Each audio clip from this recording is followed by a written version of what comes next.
Здравствуйте, дорогие друзья! Приветствуем вас на семейном канале. Делаем вместе своими руками. С вами Андрей и Наталья. Не так давно мы увлеклись простой вышивкой с помощью швейной машинки. По большому счету, это аппликация на ткани, но дело в том, что большую часть работы в этой технике занимает именно вышивка поверх лоскутков, а работа с лоскутками занимает несравнимо меньше времени. По моему мнению, эта техника сильно недооценена, хотя доступна даже на обыкновенной швейной машинке с маленьким набором операций. Я небольшой специалист в области лоскутной аппликации и вышивки. У меня простенькая швейная машинка, поэтому я использую в основном свободно-ходовую стежку, прямую строчку и зигзаг. Хотя опытные мастерицы, виртуозно владеющие свободно-ходовой стежкой, на серьезной швейной машинке могут использовать для вышивки практически все строчки, на которые только способна швейная машинка. Сегодня мы поделимся идеей, как на простенькой швейной машинке, не имея большого опыта, можно вышить небольшие картинки аппликации. На самом деле все просто. Для вышивки аппликации нам нужна плотная ткань, из которой мы сделаем основу. Из джинсовой ткани вырезаем небольшой лоскуток. Края лоскутка сразу обрабатываем простым зигзагом, так как при работе лоскуток будет много раз вращаться. Если края не обработать, они быстро обрюмкаются. Для того, чтобы сделать небольшую картинку, нам понадобится еще один лоскуток меньшего размера и более тонкой хлопковой ткани. На этот лоскуток ручкой пиши-стирай мы сделаем набросок рисунка. Перерисовывать на лоскуток картинку будем заранее подготовленного эскиза. На листочке в клеточку я нарисовал 4 простых рисунка. 3 котика и 1 птичку. Один из рисунков мы перенесем на лоскуток. Я решил перерисовать котика. Чернила ручки пиши-стирай пропадут после обработки лоскутка горячим утюгом, поэтому можно смело делать набросок, стирать и рисовать снова, подправлять рисунок или рисовать заново, пока не добьетесь желаемого результата. Сделали набросок, основательно прорисовываем контур и мелкие детали, так как именно по этим линиям мы будем прокладывать строчки. Рисунок должен быть хорошо виден. Прорисовали. Теперь фиксируем лоскуток с рисунком на основе с помощью булавок. Нам нужно, чтобы изображение оставалось на середине основы. Зафиксировали лоскуток, прошиваем его на швейной машинке. Прошивать изображение котика будем с помощью свободно-ходовой стежки. Я приспособился шить вот такой простенькой лапкой. Ее рабочая часть прозрачная, и сама лапка стоит совсем недорого. Если кому-нибудь интересно, ссылку на недорогие лапки оставлю под видео. Начнем прошивать картинку с середины, чтобы на аппликации не было морщин. Прошиваем рот котику контрастными нитками. Проходим строчку 3-4 раза, чтобы ее было хорошо видно. Прошили рот. Теперь прошиваем рисунок по краю. Торчащие нитки вытаскиваем на левую сторону и обрезаем, чтобы они не мешались. Выставляем в регулировках машинки небольшую длину стежка.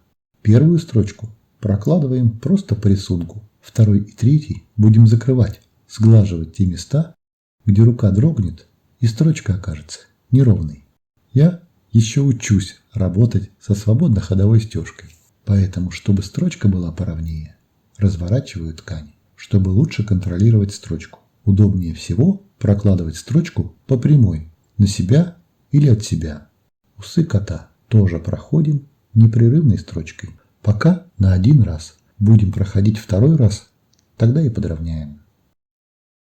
Прошили контур на первый раз. Убираем булавки, они нам больше не понадобятся. Прокладываем вторую строчку поверх первой. Второй строчкой мы выравниваем, а третьей расставляем акценты, увеличивая ширину и заметность строчки. Конечно же, если часто шить, через некоторое время, когда набьешь руку, шить будет быстрее и без лишних движений. Но для начинающих очень важно, чтобы уже сейчас получалось аккуратно. Главное не торопиться и не форсировать события. Если не уверен, что получится удержать строчку, останавливаюсь, разворачиваю ткань и продвигаю ткань от себя. Так проще всего. Прошили края рисунка по второму кругу, переходим на третий и прошиваем места, где строчка кажется тонкой. Прошили котика по контуру, прошиваем глаза. Такие небольшие округлые линии удобнее всего прошивать, двигая основу из стороны в сторону. Так и строчку полностью видно, и ее проще контролировать. Прошьем глаза и нос, а потом будем вытаскивать нитки наизнанку. С носиком также нет никаких сложностей. Единственное, что если носик сделать слишком большой, тогда строчкой придется заполнять всю поверхность, и внутри носика останутся пустые места, которые нужно будет аккуратно заполнить. Так, чтобы излишнее натяжение не деформировало всю картинку. Обрезали все нитки и завязали узелки, там, где нитка плохо закреплена, и в этом был смысл. Теперь берем маникюрные ножницы, отступаем от вышивки примерно 3 мм и обрезаем лишнюю ткань по краям. Ткань обрезаем по-разному. Например, возле усиков сейчас подрезал покороче.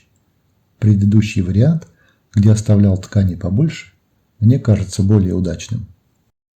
Всю лишнюю ткань обрезали и проутюжили картинку. Вот такой котик получился. Таких котиков я сделал 2. Одна аппликация на однотонной ткани, другая на ткани с рисунком. Сразу хочу собрать котиков в лоскутный блок. Вырезали из джинсов еще 3 лоскутка и обработали их края. Идея очень простая. Прикладываем лоскуток к лоскутку и прокладываем строчку, а потом раскрываем и разглаживаем швы. Собираю лоскутки с помощью прозрачной лапки для пэтчворка. Это одна из моих любимых лапок, хотя стоит, как говорится, 3 копейки. Для тех, кому нужна такая лапка, ссылку оставлю под видео. Собрали парные лоскутки между собой и проутюжили швы. Пришиваем лоскутки с картинками к лоскутку с разных сторон по тому же принципу. Вот такой лоскутный блок у нас получился. Все очень просто. За час с лишним на простенькой швейной машинке, без специальных приспособлений, мы сделали 2 вышивки аппликации. А это уже практически половина сумки. Таких половинок заготовок у нас 2. Когда шил аппликацию котики, планировал сделать девочкам сумку. А теперь передумал. Сделаю 2 разных сумки. Если вам интересно, как мы делали аппликацию домики, ссылку на видеоролик оставлю под этим видео. А на этом на сегодня у нас все. Если вам нравится то, что мы делаем, подписывайтесь, пишите нам. Мы читаем все комментарии.